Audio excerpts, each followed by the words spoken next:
This program is brought to you by Link TV for educational and non-commercial use only.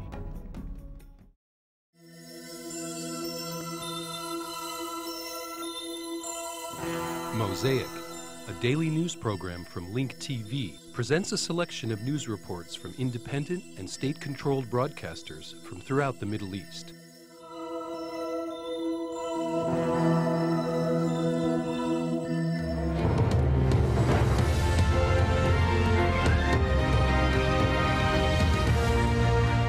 Osama bin Laden has released a new audio tape calling for armed groups in Iraq to unite with al-Qaeda fighters against their common enemy. Iraqi Sunni armed groups and tribal forces have publicly split from al-Qaeda over the last year for their continued indiscriminate attacks on Iraqi civilians. Well, in this latest statement, bin Laden acknowledges what he calls mistakes made by his followers in Iraq.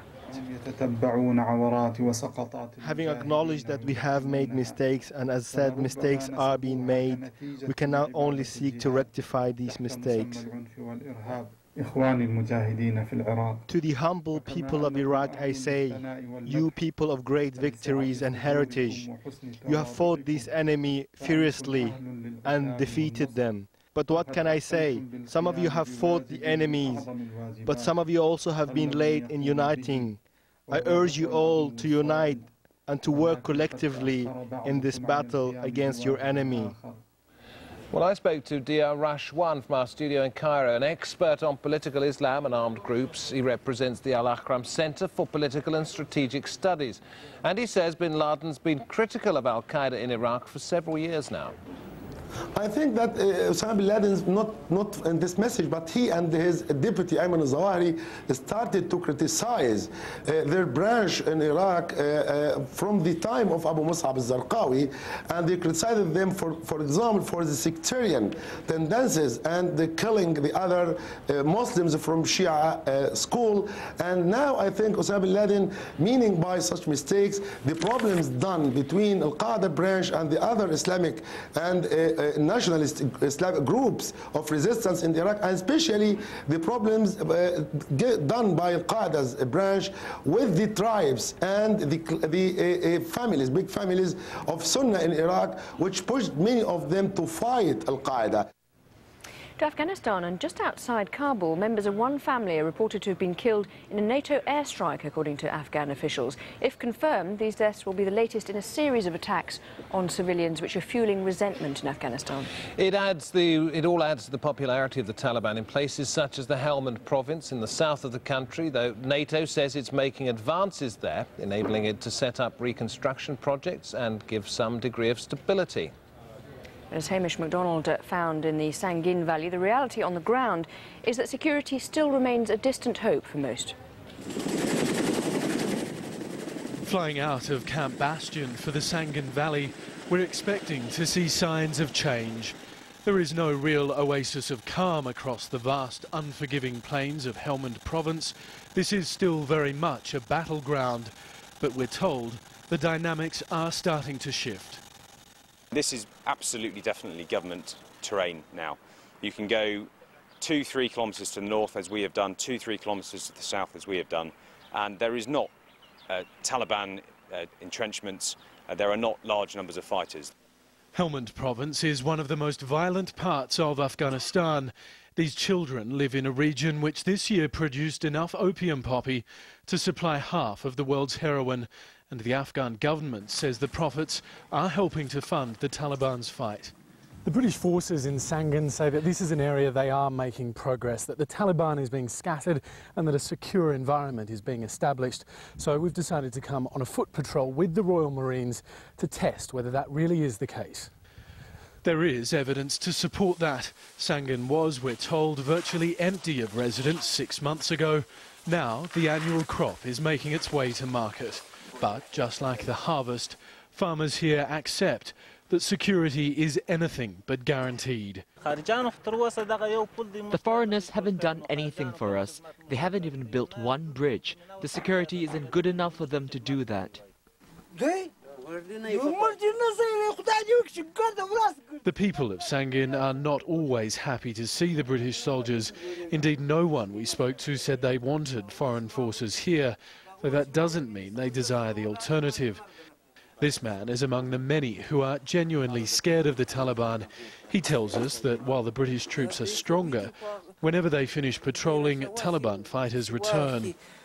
The British say the increasing number of suicide bombings and roadside attacks in Helmand province is proof they are preventing their enemy from waging traditional battles. But as we quickly learned, that's not always the case.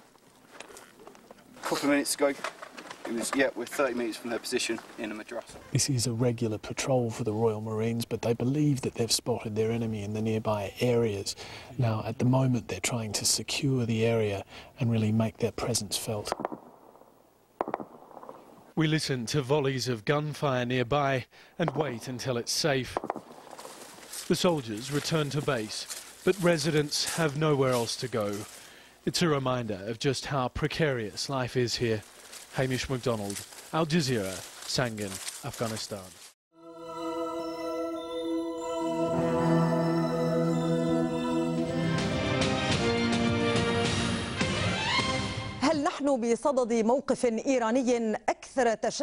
Are we about to witness a firmer Iranian position regarding its nuclear showdown with the West? The strongly worded statements and fiery speeches coming out of Iran indicate that Tehran is indeed heading in that direction. Meanwhile, Washington said it will not rule out the use of military force against Iran if diplomatic efforts fail. General Shaharbaki, the commander of tanks and missiles within the Iranian ground force that is affiliated with the Revolutionary Guards, issued a fiery statement today saying that his country will respond in less than a minute to any possible attack. Beki added that Iran is capable of firing 11,000 rockets and shells into enemy bases within the first minute after an enemy attack. Where will the sequence of events lead to?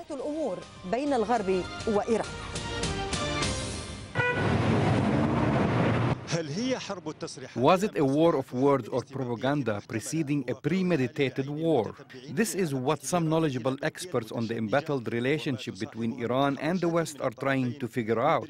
Meanwhile, some believe that this recent political escalation comes in the context of the ongoing showdown between Washington and Tehran over the latter's controversial nuclear program.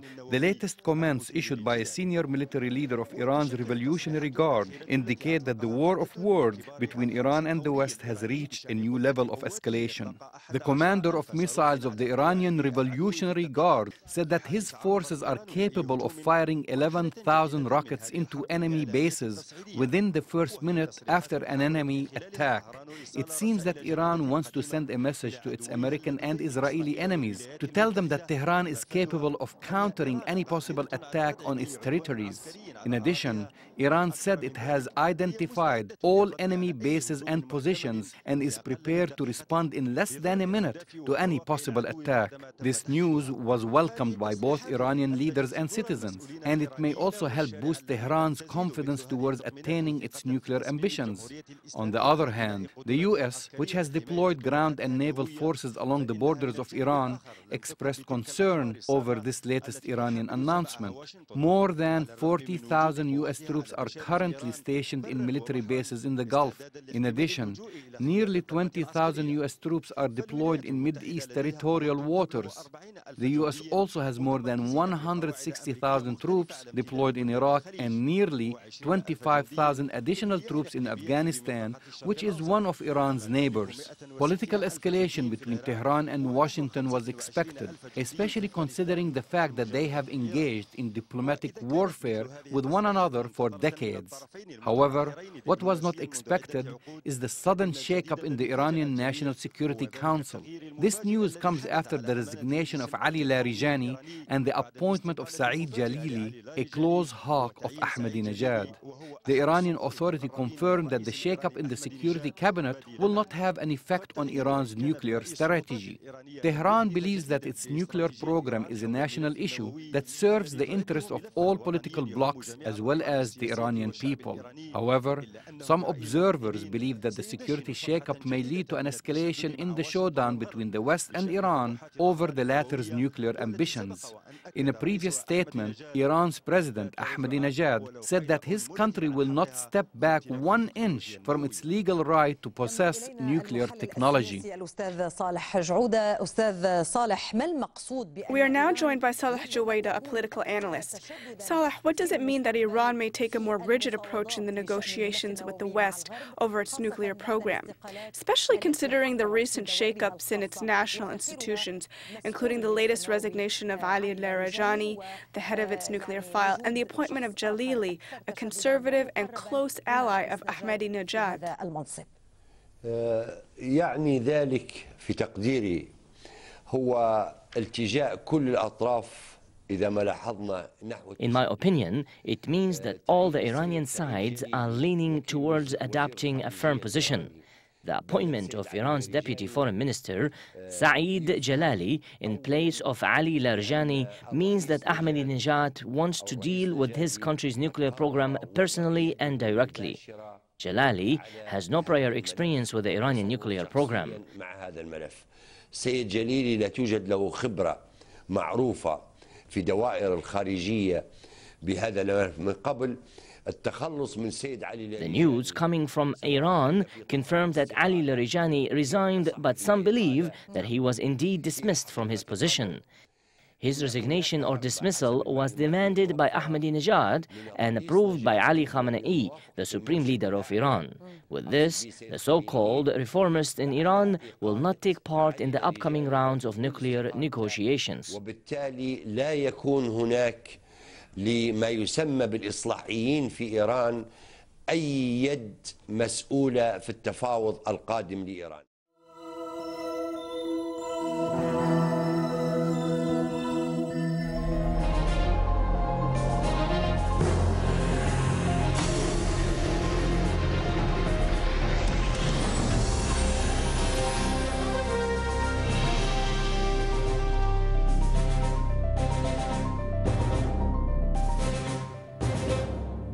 ونبقى دائما في العراق ولكن هذه المرة في شماله والواضح. The Turkish Prime Minister Recep Tayyip Erdogan said that the Turkish army can carry out a military operation in northern Iraq at a time of his choosing, since the parliament has authorized such an action.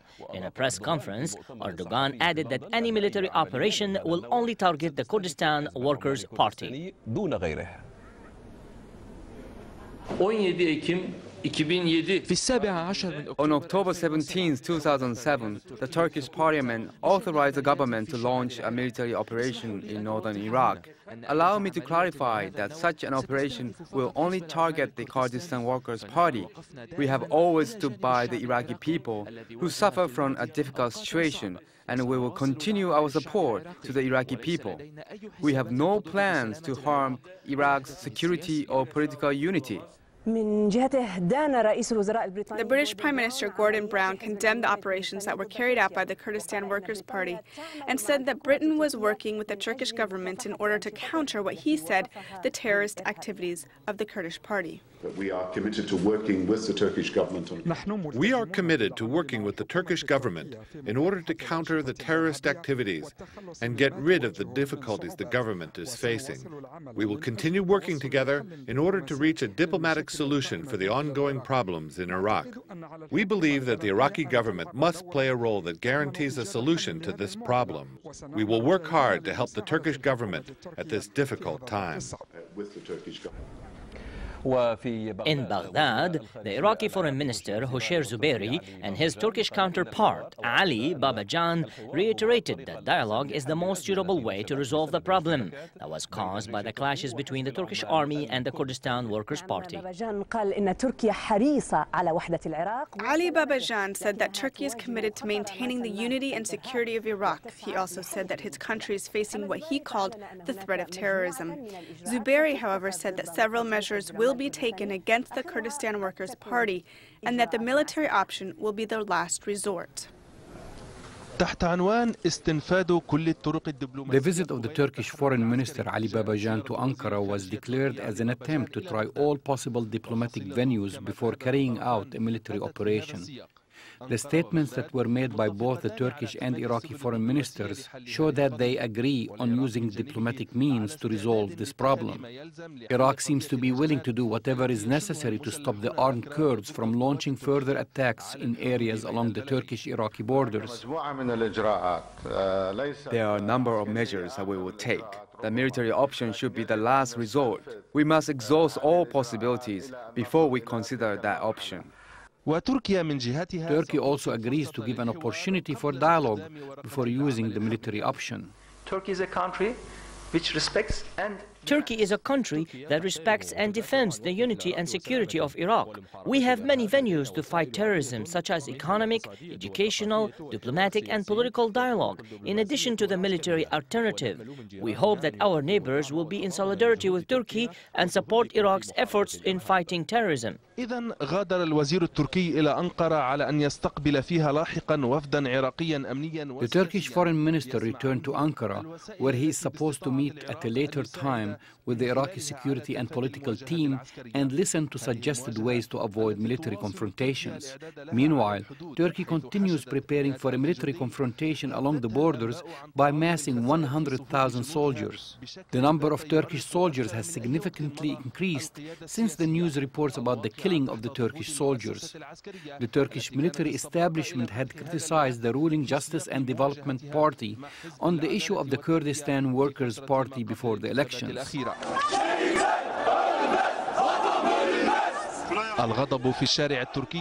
The anger of the Turkish people has been a source of concern for the Turkish government. Public demonstrations have increased dramatically after the Turkish television aired the burial images of the dead Turkish soldiers. These protesters yell different phrases, but in essence, they all want their government to get rid of the Kurdistan Workers' Party.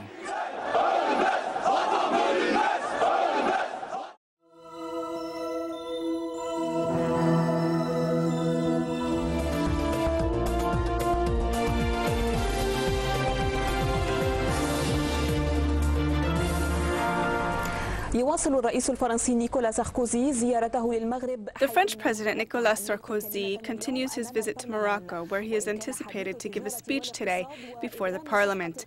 During his first official visit to Morocco, Sarkozy will speak about trade and economy as well as conclude the bullet train deal. However, this time, the most important item on the French president's agenda is promoting his proposed Mediterranean Union. Jamal al-Makhfi in Rabat. The French president is bringing with him 3 projects to Morocco: the Speed Rail TGV and a joint military project in which Sarkozy has pledged to offer Morocco with the most advanced French military expertise. The third project is a regional alliance that Sarkozy calls the Mediterranean Union to compensate for the faltering Barcelona process. It is a confirmation of the special relationship between Morocco and France. It is also a confirmation of a unified vision regarding the Euro-Mediterranean coast. Morocco will not buy the French Rafale planes. It will buy the American planes because they are less expensive than the French planes. Although America took away from France the deal to sell the French Rafale planes by offering a much better deal to Morocco, Sarkozy did not hesitate to present an offer to develop Moroccan military capabilities by providing French expertise to help the Moroccans' military capabilities. Observers view the French pledge as a step towards increasing tensions in the region by creating an unhealthy arms race. In this context, the observers believe that France's Mediterranean Union initiative demonstrates many contradictions in its foreign policy towards its regional coast neighbors. On one hand, it offered to develop and strengthen the economy of the South Mediterranean, and on the other hand, its actions are leading towards increasing the military capabilities of countries in the region. The North Mediterranean countries and the Southern Mediterranean countries cannot live independently from one another because their political, military and economic interests are interdependent. This is how observers view the state of the Mediterranean. However, at the same time, they raise questions pertaining to the compatibility between the two regions. Will Sarkozy be able to increase compatibility between them? Jalal Al-Mukhfi, Dubai Television, Rabat.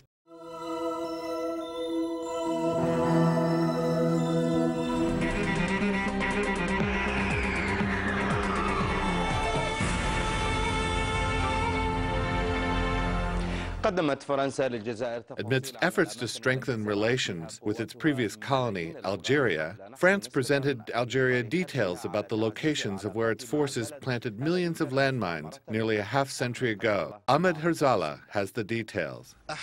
This is one of thousands of victims of France's landmines that were planted in Algeria. He stands in front of pictures of tumultuous years that he did not experience. However, he was burnt by the fire that it left behind, forcing him to remember his pain and ask, what did he do to have his leg dismembered? This is taking place 50 years after France erected 2 electric fences reinforced by millions of landmines in the eastern and western borders of the country. France wanted to destroy the childhood of future generations. The suffering continues. Also continuing are trips to search for these seeds of death, which continue to claim innocent lives. France put up these fences and landmines. Every 20 kilometers, it planted 50,000 landmines. In the Nam state alone, there were 1.75 million landmines. When will the landmines nightmare end? This question is being asked by Algerians who are searching for an answer, despite the fact that the French chief of the Armed Forces General Staff, General Jean-Louis Georgelin, officially presented Algeria with a map of the landmines. Due to landslides and water erosion, the maps specifying the location of the landmines are no longer valid. France built 2 fence lines and planted landmines on the Algerian-Moroccan border stretching 700 kilometers and on the Algerian-Tunisian border stretching 460 kilometers in order to prevent Algerian fighters from infiltrating in the east or the west. The networks of electric fences were erected along with 11 million landmines. According to a source, 3 million landmines are left and their specific locations are unknown. Regardless, France is obligated at the least to contribute to dismantling the landmines that it left behind. There are many of them, and surveys estimate between 11 to 12 million. This very late decision by France to present the maps of the colonial landmines to the Algerian authorities comes just before an anticipated visit to Algeria by the French president next month. With this decision, France intends to establish security cooperation with Algeria, especially with regards to pursuing Al-Qaeda cells after the latest threats to hit French interests in northern Africa. Ahmed Herzala, Al-Arabiya Television, Algeria.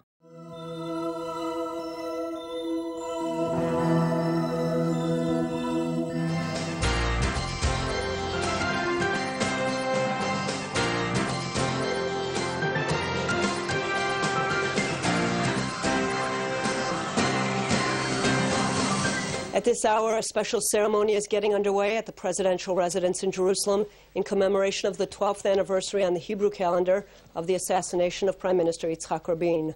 A series of memorials were held across the nation today, including a ceremony at the Israel Tennis Center in Ramat HaSharon. At a separate ceremony, the son of slain Prime Minister Yuval Rabin said it's a mistake to believe that the assassination did not damage Israel's democracy. Rabin said he doesn't believe that the nation is divided in two, nor does he blame half the nation for the murder, but rather the killer himself, along with those who laid the groundwork for the deed. In related news, Rabin's daughter, Dalia Rabin Filosof, was quoted in the Israeli media today saying that her father's assassin should have received the death penalty. Rabin Filosof made her comments after receiving a copy of Yigal Yamir's taped confession of the murder 12 years ago, in which he boasted that he had no regrets for shooting Rabin 3 times in the back on November 4th, 1995. Public Security Minister Avi Dichter responded to calls for the death penalty by saying that Amir is, quote, a mummy sitting in jail. He said Amir does not merit debate over Israel's use of the death penalty. Meanwhile, Rabin's grandson, Yonatan Ben-Artzi, slammed a growing campaign to pardon Yigal Amir by the so-called Committee for Democracy. Ben-Artzi denounced a videotape distributed by the group proclaiming Amir's innocence, saying that it should not be considered freedom of speech, but rather as promoting terrorism within Israel.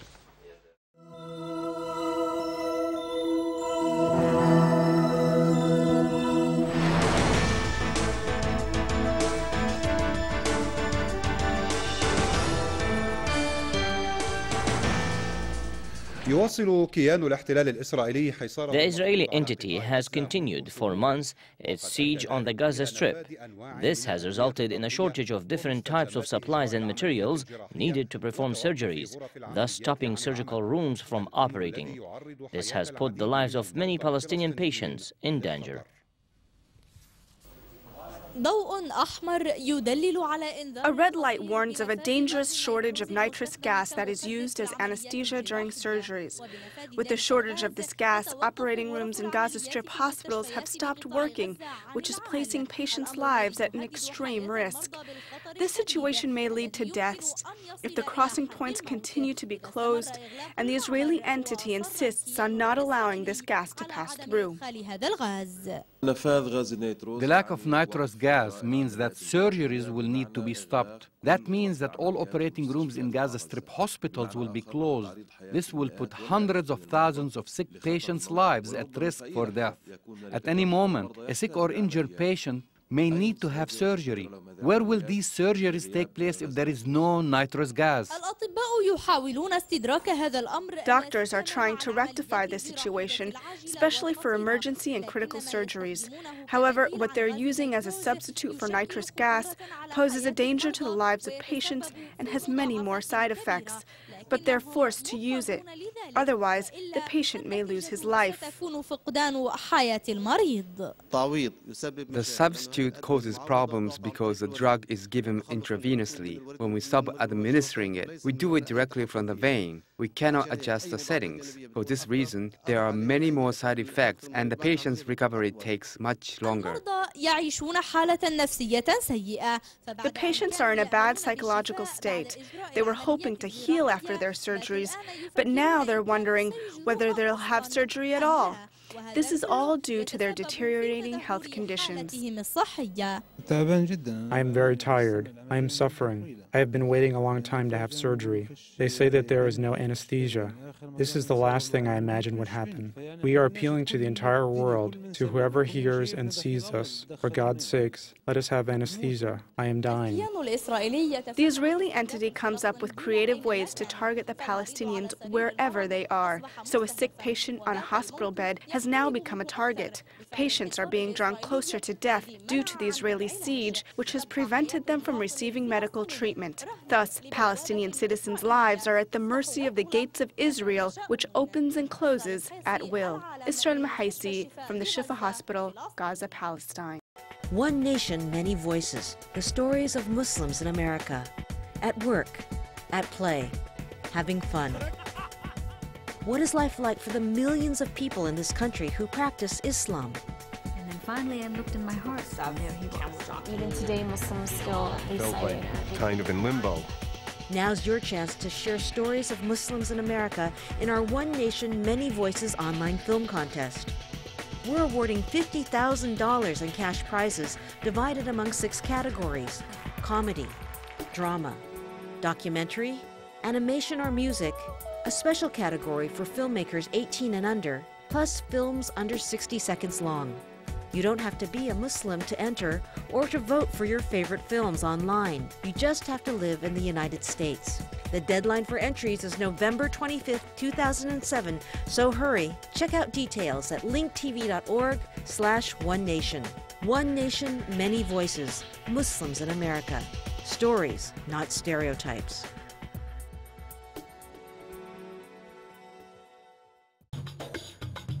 Get more news about the Middle East online at linktv.org/Mosaic. The Mosaic webpage offers a complete archive of Mosaic programs, program transcripts, the Mosaic video podcast, and the Mosaic Intelligence Report, a weekly analysis of the hottest stories from the Middle East. The views expressed on Mosaic are those of the participating broadcasters, not Link TV or its sponsors. The production of Mosaic is made possible with the support of viewers like you. Thank you.